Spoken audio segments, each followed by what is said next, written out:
Municipal high స్కూల్గా అంచెలంచెలుగా ఎదుగుతూ 1955లో Bapatla municipality వారి యాజమాన్యంలోకి మారి ఎందరో మహానుభావులు, పద్మశ్రీ పద్మభూషణ్ గ్రహీతలు, గొప్ప లాయర్లు, జడ్జిలు, డాక్టర్లు, ఇంజనీర్సు, సైంటిస్టు, బ్యూరోక్రాట్స్, కళాకారులు, సినీ మరియు రాజకీయ ప్రముఖులను యావత్ భారతానికే గాక ప్రపంచానంతటికి అందజేసిన ఘనత ఈ పాఠశాలది.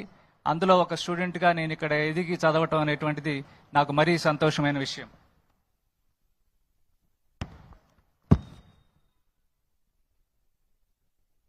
ఈ పూర్వ విద్యార్థుల్లో స్వాతంత్ర సమరయోధులు ఆంధ్రరత్న దుగ్గిరాల గోపాలకృష్ణయ్య గారు, ప్రముఖ భావకవి రాయప్రోలు సుబ్బారావు గారు, పద్మశ్రీ గ్రహీతలు స్థానం నరసింహారావు గారు, కమరువ చంద్రశేఖరరావు గారు, పద్మభూషణ్ గ్రహీతలు నోరి గోపాలకృష్ణమూర్తి గారు, డాక్టర్ మెగాస్టార్ చిరంజీవి గారు లాంటి కొందరినైనా ఈ సందర్భంగా మనం స్మరించుకోవటం మన బాధ్యత.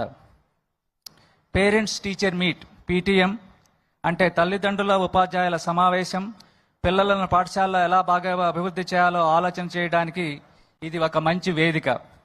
ఈ సందర్భంగా తల్లిదండ్రులు తమ పిల్లల పురోగతిని వివరణను కోరుకుంటే, ఉపాధ్యాయులు వారి బోధనా పద్ధతులు మరియు పిల్లల పనితీరు గురించి కీలకమైన అంశాలను ప్రతి విద్యార్థికి 15 నుంచి 20 నిమిషాలు కేటాయించి తల్లిదండ్రులకి తెలియజేస్తూ ఉంటారు.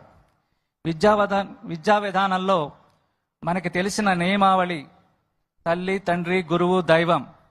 దైవం అంటే పాలించే చక్రవర్తి, that is the active participation of the government. ఈ సందర్భంగా, ఈ ప్రోగ్రాం సందర్భంగా గవర్నమెంట్ ఒక ముందుకు అడుగు వేయటం మనందరికీ చాలా ఆనందదాయకమైన విషయం. ఈ సందర్భంగా మనందరం గ్రహించాల్సింది, ఆల్బర్ట్ ఐన్స్టీన్ చెప్పినట్లుగా, education is not learning the facts only but allowing the brain to think rationally, which only happens by holistic personality development of the student. Holistic personality development అంటే మనం తెలుగులో సమగ్ర వ్యక్తిత్వ రూపకల్పన. It can happen through cultural, literary, sports and games, skill developments besides the classroom teaching.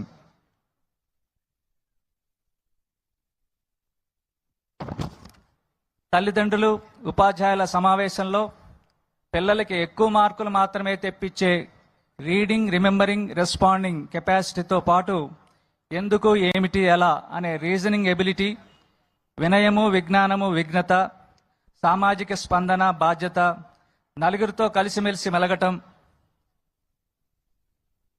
కించపరచకుండా విశ్లేషణాత్మకంగా మాట్లాడటం, ఇతరుల నుంచి అభిప్రాయాలను, సూచనల్ని గౌరవించటం, టీనేజ్ పిల్లలు ప్రస్తుత సామాజిక రుగ్మతలకు, ప్రస్తుతం మన చీఫ్ మినిస్టర్ గారు చెప్పినట్లుగా హౌ టు సే నో మొదలగు అంశాలను విద్యార్థి దశలోనే అలవర్చుకునేందుకు పేరెంట్స్ టీచర్స్ మీట్ చర్చాంశములుగా ఉండాలి. అందుకనే many times in HR interviews an average student with positive attitude is preferred over a distinction student with perverted intelligence. ఈ పీటీఎంలు, తల్లిదండ్రులు ఉపాధ్యాయుల సమావేశాలు మనకు చక్కగా నడపగలిగేట్లయితే స్టూడెంట్స్ వారి స్వయం విశ్లేషణతో వారి బలాన్ని, బలహీనతల్ని బ్యారేజీ వేసుకొనగలిగి తోటి విద్యార్థులతో సరైన పోలిక చేసుకుని వారి స్థాయికి తగిన విజయాలను, డిసప్పాయింట్మెంట్స్ లేకుండా పొందగలుగుతారు. ఈ సందర్భంగా నాకు ఈ సదావకాశాన్ని కల్పించినటువంటి పెద్దలందరికీ, మా పాఠశాల పూర్వ విద్యార్థుల తరఫున కృతజ్ఞతలు తెలియజేస్తూ, మా వంతు సహాయ సహకారాలను ప్రభుత్వానికి మరియు స్కూల్ యాజమాన్యానికి అందజేయడానికి మేము ఎప్పుడూ సహకరిస్తామని తెలియజేస్తూ సెలవు తీసుకున్నాను. ధన్యవాదాలు. ధన్యవాదాలు సార్. తదుపరి ఒక నలుగురు విద్యార్థులు విచ్చేసినటువంటి అతిథి వరేణ్యులతో ఒక చిన్న ముఖాముఖి కార్యక్రమంలో పాల్గొనడానికి మీ యొక్క పర్మిషన్ కోరుతున్నారు సార్.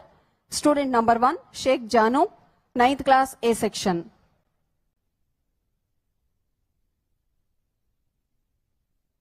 గౌరవనీయులైన చెప్పమ్మా, ఇట్రా వచ్చేసి తొందరగా 1 by 1 రమ్మనండి, నిలబెట్టండి. చెప్పమ్మా, అడుగమ్మా. గౌరవనీయులైన ముఖ్యమంత్రి వర్యులు శ్రీ నారా చంద్రబాబు నాయుడు గారికి, హెచ్ఆర్డి మినిస్టర్ శ్రీ నారా లోకేష్ బాబు గారికి నా నమస్కారములు. సార్, నా పేరు షేక్ జాను. నేను ఈ పాఠశాలలో 9వ తరగతి చదువుతున్నాను సార్. సార్, నా చిన్నతనం నుంచి అందరూ మిమ్మల్ని హైటెక్ ముఖ్యమంత్రిగా పిలవడం విన్నాను సార్. సార్, గతంలో మీ ప్రభుత్వం ఉన్నప్పుడు హై స్కూల్స్ లో కంప్యూటర్ ల్యాబ్స్ ఉన్నట్టుగా నేను విన్నాను సార్. ప్రస్తుతం మాకు అవి అందుబాటులో లేవు సార్. మేము కూడా కంప్యూటర్ ల్యాబ్స్ గురించి తెలుసుకోవాలి, అవగాహన చేసుకోవాలంటే ఇప్పుడు కూడా మళ్ళీ మీరు కంప్యూటర్ ల్యాబ్స్ ని ఏర్పరచగలరని కోరుకుంటున్నాను. ఓకే అమ్మా, తప్పకుండా. ఇక్కడ మీ స్కూల్కి అయితే ఎంపీ గారు హామీ ఇచ్చారు. రాష్ట్రం మొత్తం కంప్యూటర్ ల్యాబ్స్ పెట్టే బాధ్యత మంత్రిగా లోకేష్ గారికి అప్పచెప్తున్నారు. తొందరలోనే ఆ పని ప్రారంభిస్తారు, పెట్టిస్తాము. Thank you very much sir. B Santosh, 10th class D section. రా. నమస్తే సార్, నా పేరు బొమ్మశెట్టి అటు సంతోష్. తిరిగి మాట్లాడమా. చెప్పమ్మా. నేను ఇదే పాఠశాలలో 10వ తరగతి చదువుతున్నాను. సార్, భారతదేశంలో ఒలింపిక్స్ లో మనం చూసుకున్నట్లయితే భారతదేశానికి చాలా తక్కువ పథకాలు వస్తూ ఉన్నాయి సార్. కాబట్టి మా పాఠశాలలో బ్యాడ్మింటన్ కోర్ట్స్, వాలీబాల్ కోర్ట్స్ ఇలాంటివన్నీ ఏర్పాటు చేసి, అలాగే పక్కనే ఉన్నటువంటి ఇండోర్ స్టేడియం